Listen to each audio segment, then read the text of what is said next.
Assalamualaikum warahmatullahi wabarakatuh.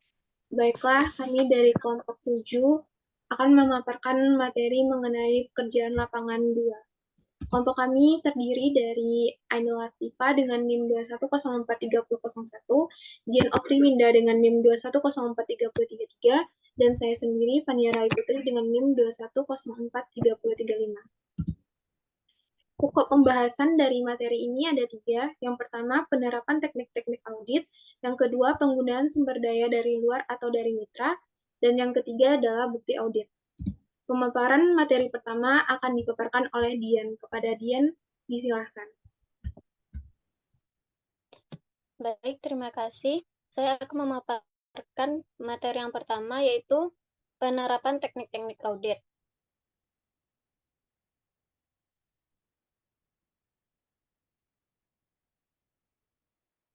Teknik-teknik audit seperti melakukan pengamatan, mengajukan pertanyaan, menganalisis, memverifikasi, menginvestigasi, dan mengevaluasi diterapkan dalam beragam kondisi dalam mengumpulkan bahan bukti audit.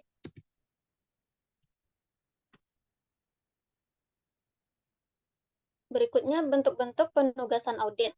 Yang pertama ada audit fungsional.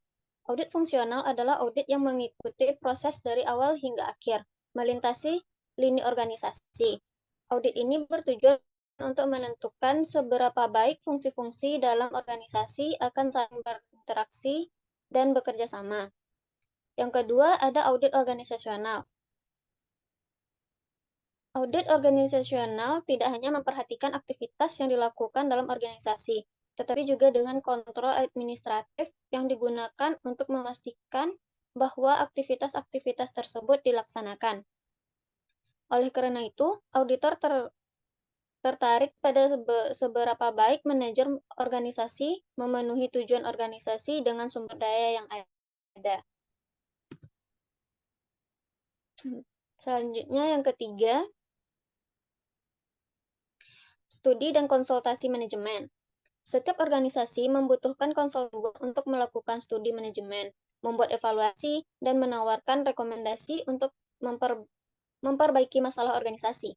Organisasi-organisasi ini telah mendapatkan manfaat dari pengalaman dan pengetahuan yang dimiliki para konsultan. Yang keempat, ada audit atas program. Program merupakan istilah umum yang mencakup setiap upaya yang didanai yang seiring dengan aktivitas normal organisasi yang sedang berlangsung, program ekspansi, program baru untuk manfaat karyawan, kontrak baru, program kesehatan pemerintah, atau program pelatihan yang berhubungan erat dengan tujuan organisasi. Tujuan auditnya adalah memberikan manajemen informasi mengenai biaya, pelaksanaan, dan hasil-hasil program, dan membuat evaluasi yang informatif, bermanfaat, dan objektif. Selanjutnya, yang kelima, audit atas kontrak. Kontrak konstruksi atau operasi sering melibatkan uang dalam jumlah besar. Kontrak konstruksi biasanya bukan merupakan bagian dari bisnis rutin organisasi. Kontrak operasi bisa memberikan jasa ataupun operasi terprogram. Kontrak umumnya terdiri atas 3 kategori. Yang pertama, ada biaya sekaligus. Yang kedua, biaya tambahan. Yang ketiga, harga per unit, berguna jika suatu proyek membutuhkan pekerjaan yang seragam dalam jumlah yang besar. Selanjutnya, yang keenam,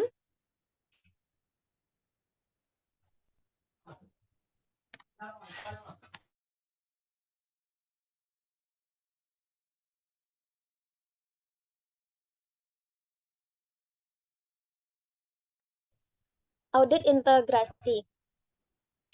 Tingkat integrasi tergantung pada yang pertama, ukuran staf audit, yang kedua, keahlian yang dimiliki staf atau yang tersedia melalui sumber-sumber luar. Yang ketiga, filosofi audit yang dipegang manajemen organisasi dan organisasi audit.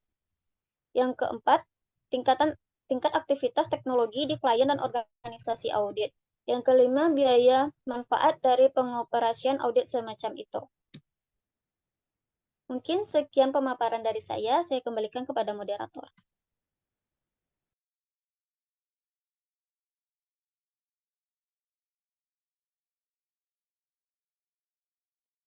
Baiklah, terima kasih kepada Dian. Materi selanjutnya akan dipaparkan oleh Ainul. Kepada Ainul, disilahkan. Baiklah, saya akan melanjutkan materi yang kedua, yaitu penggunaan sumber daya dari luar atau dari mitra. Penggunaan sumber daya dari mitra dianggap sebagai bagian dari penggunaan sumber daya dari luar. Umumnya dipahami sebagai pengoperasian audit bila pihak luar melaksanakan bagian dari audit internal bersamaan dengan aktivitas audit organisasi. Penggunaan sumber daya dari luar dan misalnya bidang produksi, fisika, layanan kesehatan, pendidikan, kedokteran, kimia, kedokteran hewan, jasa aktuarian, investasi, dan sebagainya. Selanjutnya, yaitu bukti audit. Sifat bukti audit yang pertama yaitu bukti fisik, berbentuk pernyataan observasi oleh pengamat atau oleh foto, bagan, peta, grafik, atau gambar lainnya. Kemudian yang sifat bukti audit yang kedua adalah bukti pengakuan. Bukti pengakuan berbentuk surat atau pernyataan sebagai jawaban atas pertanyaan. Bukti ini tidak bersifat menyimpulkan. Sifat bukti audit yang ketiga yaitu bukti dokumen. Bukti dokumen merupakan bentuk bukti audit yang paling biasa. Dokumen bisa eksternal dan bisa internal. Kemudian yang keempat yaitu bukti analitis. Bukti analitis berasal dari analisis dan verifikasi. Baiklah, sekian pemaparan materi dari saya kembalikan kepada Baiklah, terima kasih kepada Ainul. Materi selanjutnya akan dipaparkan oleh saya sendiri.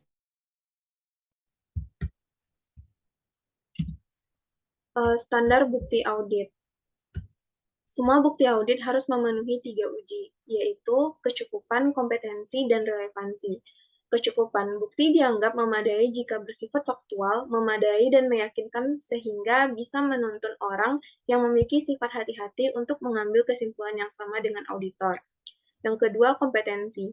Bukti yang kompeten adalah bukti yang andal. Bukti tersebut haruslah yang terbaik yang dapat diperoleh. Dokumen asli lebih kompeten dibandingkan salinannya.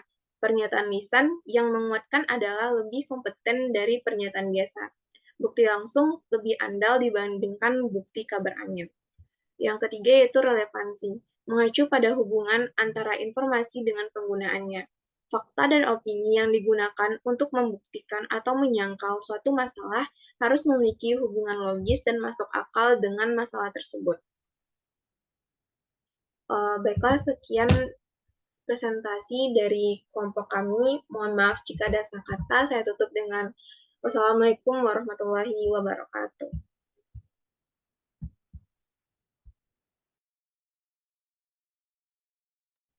Sudah.